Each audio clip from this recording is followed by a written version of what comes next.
Assalamualaikum warahmatullahi wabarakatuh. Perkenalkan, nama saya Regina Prisma Mahareta dengan NIM 20417144023 dari kelas B Administrasi Publik FIS UNY akan menjawab pertanyaan dari ujian akhir semester untuk mata kuliah pengambilan keputusan sektor publik. Diskresi menurut Prajudi Atmo Sudirjo merupakan kebebasan dalam bertindak atau mengambil keputusan menurut pendapat sendiri. Diskresi merupakan salah satu cara yang ditempuh untuk menyelesaikan permasalahan tertentu yang belum atau tidak diatur dalam peraturan yang baku. Untuk mencari solusi terhadap berbagai permasalahan yang ada yang dihadapi oleh pemerintah dalam menjawab tuntutan atau ekspektasi dari pemerintah, diskresi sangat terkait dengan kewajiban, tugas-tugas, dan fungsi pemerintahan dalam negara hukum modern dengan mengupayakan kesejahteraan masyarakat melalui pelayanan publik. Nah, oleh karena itu, alasan mengapa dibutuhkannya diskresi dalam pengambilan keputusan sektor publik.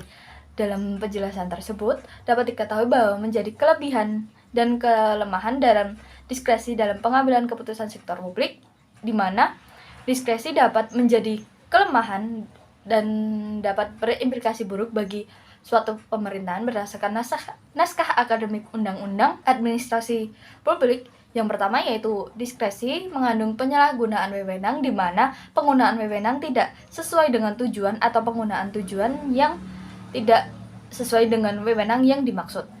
Yang kedua, terdapat diskresi mengandung arbitrariness di mana diskresi dinilai melanggar prinsip proporsionalitas.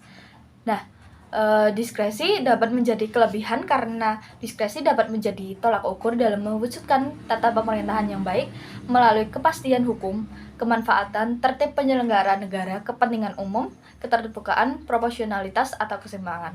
Pengertian dari analisis SWOT adalah identifikasi berbagai faktor secara sistematis untuk merumuskan suatu strategi. Nah, analisis ini didasarkan pada logika yang dapat memaksimalkan suatu kekuatan atau strengths dan peluang atau opportunity. Namun secara bersamaan dapat meminimalisir suatu kelemahan atau weakness dan ancaman atau threats. Proses pengambilan keputusan strategis selalu berkaitan dengan pengembangan misi, tujuan, strategi, dan kebijakan perusahaan. Dengan demikian, perencanaan strategis harus menganalisis faktor-faktor strategis perusahaan seperti kekuatan, kelemahan, peluang, dan ancaman dalam kondisi-kondisi tertentu. Nah, terdapat salah satu contoh dalam analisis SWOT dalam perusahaan manufaktur di mana kekuatannya atau strengths, staf mengetahui produk-produk yang kuat, relasi yang baik, komunikasi internal yang baik, serta reputasi atau inovasi produk yang baik. Terdapat kelemahannya dalam perusahaan manufaktur ini adalah terlalu banyaknya pekerjaan, data riset yang belum diperbarui, masalah arus kas, dan penyimpanan terlalu banyak stok. Lalu peluang dalam perusahaan manufaktur ini yaitu rendahnya kualitas produk serupa di pasaran, pelanggan yang loyal, serta staf penjualan mendapatkan permintaan atas produk yang serupa.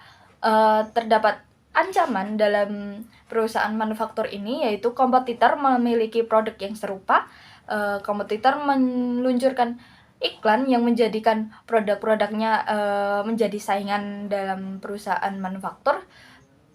Lalu kompetitor membuka toko di lokasi terdekat yang menyebabkan saingan yang ketat dalam penjualan serta penurunan ekonomi yang menyebabkan orang-orang menghabiskan sedikit banyak uang. Selanjutnya yaitu menurut Sribing J 1982, manajemen konflik merupakan salah satu teknik yang dilakukan pimpinan organisasi untuk mengatur konflik dengan cara menentukan peraturan dasar dalam bersaing, di mana tujuannya untuk mencapai kinerja yang optimal dengan cara memelihara konflik tersebut tetap fungsional dan meminimalisir akibat dari konflik yang berimbas pada efek yang merugikan, mengingat kegagalan dalam mengelola konflik dapat menghambat pencapaian tujuan organisasi.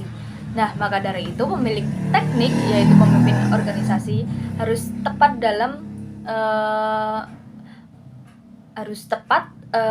serta dalam dan menjadi suatu perhatian khusus bagi pemimpin organisasi. Konflik-konflik yang ada biasanya berimbas pada akibat yang negatif. Oleh karena itu, pelaksanaan dari manajemen konflik yang baik harus menjadi perhatian yang unggul oleh suatu perusahaan atau pemimpin organisasi dalam meningkatkan tujuan yang ditetapkan. Manajemen konflik harus diterapkan dalam pengambilan keputusan karena dalam menumbuhkan kreativitas, inovasi, dan dalam pemecahan masalah dan menumbuhkan suatu perubahan positif bagi pengembangan organisasi.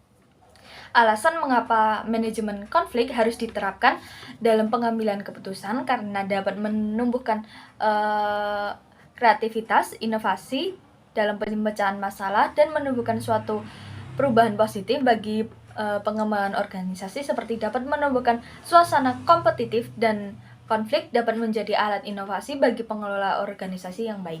Maka dari itu pengambilan keputusan harus dilakukan dalam manajemen konflik yang cenderung dapat menjadi sebuah organisasi yang memiliki jiwa keadilan, kesejahteraan, saling memaafkan, serta mendahulukan kepentingan pihak lain di bawah kepentingan sendiri atau kelompok sendiri, di mana pada akhirnya menghasilkan jalan keluar yang saling menguntungkan satu sama lain. Dengan kata lain, pandangan ini menganggap bahwa konflik memang suatu hal yang harus diterima karena konflik mempunyai potensi untuk menjadikan kekuatan yang positif dalam menentukan kinerja kelompok. Penjelasan mengenai pengambilan keputusan sendiri, menurut William pada tahun 1992 mendefinisikan bahwa pengambilan keputusan sebagai seleksi berbagai alternatif kegiatan yang diusulkan untuk memecahkan suatu masalah. Pengambilan keputusan senantiasa berkaitan dengan problem atau masalah dalam organisasi yang bersifat hakiki. Dari pengambilan keputusan adalah memilih salah satu atau dari dua atau lebih alternatif dalam pemecahan masalah menuju satu situasi yang diinginkan. Melalui keputusan atau penetapan orang berharap akan tercapainya suatu pemecahan masalah dari problem yang terjadi. Melihat dari perumusan masalah itu sendiri, perumusan masalah dimulai dari pengajian fakta-fakta yang ada, di mana dalam pengambilan keputusan yang baik seringkali didengar sederhana yang menjadi sumber kegagalan pengambilan keputusan yang benar. Masalah yang sering muncul dalam mengaji fakta adalah pemimpin dan orang yang ada di sekitar yang sering membarukan fakta dengan tafsiran tentang fakta-fakta tersebut. Sebuah perumusan masalah yang baik mengidentifikasi semua elemen-elemen yang relevan, elemen yang absen, elemen apa yang perlu ditambah. Oleh karena itu, penting dari pengambilan keputusan dalam suatu analisis dari sumber masalah karena dapat memilah dan memilih suatu alternatif yang dirasa perlu dari analisis sumber masalah tersebut. Karakteristik pemimpin yang baik dalam pengembangan era destruktif, di mana pemimpin harus bisa memanajemen berbagai perubahan dalam global atau dalam era destruktif. Pemimpin harus mempunyai kemampuan dan mempersiapkan taraf kompetitif di dunia, di mana mampu mencapai dan melahirkan challenge untuk pertumbuhan di era-era tersebut. Upaya yang perlu dilakukan oleh seorang pemimpin yaitu bekerja dengan keras, secara efisien dan efektif, experience consumer yang mau dicapai, merubah model bisnis yang fundamental ke dalam pengembangan produk yang baru, serta servis dan solusi yang diberikan untuk era tersebut. Nah, yang dibutuhkan pemimpin dalam era disruptif yaitu mampu mengidentifikasi lingkungan yang baik di dalam maupun di luar yang dapat dihubungkan dan dapat diidentifikasi di mana sekarang sudah berada dalam kondisi ketidakpastian. Pemimpin harus memiliki pola pikir yang berkembang daripada sebelumnya. Pemimpin juga harus memanajemen segala bentuk perubahan dan sebagai kolaborator yang cerdas dan memiliki jiwa yang dapat memberikan pemberdayaan, bukan mengontrol, serta aktif dalam segala kekuatan yang bersifat unggul. Nah, upaya apa yang harus dilakukan oleh seorang mahasiswa atau saya sendiri untuk membangun karakteristik diri dalam menghadapi tantangan di era destruktif? Dengan yang pertama yaitu mungkin dengan memiliki pola pikir yang berkembang dan rasa ingin tahu agar kita tidak tertinggal dengan apa yang dengan kondisi yang akan datang. Yang kedua, dengan menciptakan pengalaman baru dalam memicu pembelajaran dan pengalaman untuk meningkatkan standar yang diharapkan dalam era destruktif, serta mengendalikan emosi untuk memahami diri sendiri dan orang lain. Belajar dengan orang lain dalam komunikasi maupun aplikasi, karena di era destruktif, di zaman yang maju harus tentunya memahami konsep-konsep IT, lalu memperhatikan ego dan menciptakan ruang untuk memilih pendekatan yang baru, serta latihan dan refleksi yang disengaja dengan menciptakan keterampilan dan menambah perubahan.